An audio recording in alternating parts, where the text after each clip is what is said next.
नमस्कार दोस्तों, मैं हूं राहुल और एक बार फिर से आपका स्वागत है मेरे चैनल बीइंग एक्सपर्ट पर। आज इस वीडियो में हम बात करेंगे शेयर बाजार या स्टॉक मार्केट क्या है और ये कैसे काम करता है। शेयर बाजार एक फाइनेंशियल मार्केट है जहाँ लोग अपने पैसे को निवेश करते हैं। इनमें कंपनी अपने हिस्सेदारों को कंपनी का मालिक बनाने के लिए शेयर बेचते हैं और जब ये शेयर्स लोगों में बेचे जाते हैं तो फिर जिन लोगों के पास ये शेयर्स होते हैं वो उनका प्राइस बढ़ने के बाद अपना मुनाफा लेकर उसको बेच देते हैं और फिर दूसरे लोग वही शेयर फिर से खरीदते हैं और प्राइस बढ़ने पर वापस बेच देते हैं। इसी शेयर्स के बाय सेल के प्रोसेस को शेयर बाजार कहते हैं। शेयर बाजार के दो मेन टाइप्स होते हैं।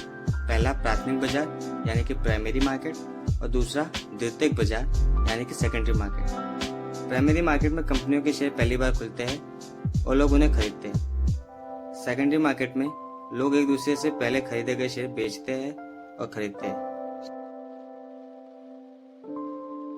शेयर बाजार में इन्वेस्टर्स अपने ब्रोकर के जरिए अपने पसंदीदा शेयर्स को खरीदते और बेचते हैं। ब्रोकर अपनी कंपनी के शेयर बाजार में खरीदारी और बिक्री करने के लिए गाइड करती है। इसके लिए इन्वेस्टर्स का एक डीमैट अकाउंट खोला जाता है जिसमें उनके खरीदे गए शेयर्स सेफ फॉर्म में रखे जाते हैं।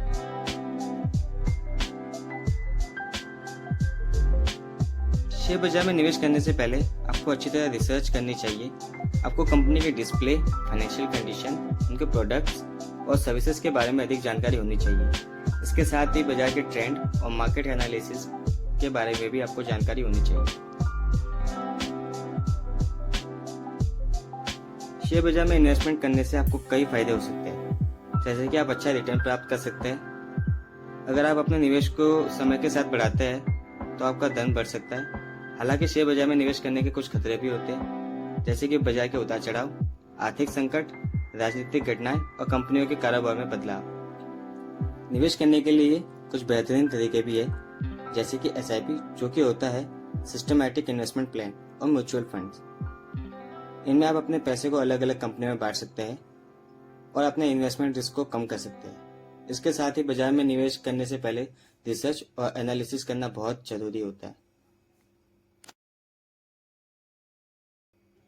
हमेशा इन्वेस्टमेंट करते समय ध्यान रखें कि आपके पास पूरी जानकारी होनी चाहिए। लाभ के चक्कर में बिना समझे और बिना रिसर्च किए इन्वेस्टमेंट करने से बचें। हमेशा निवेश को विस्तार से प्लान करें और अपने इन्वेस्टमेंट गोल्स को साफ रखें। यदि आप एक नए इन्वेस्टर हैं तो आपको किसी एक्सपर्ट की एडवाइस लेनी चाहिए।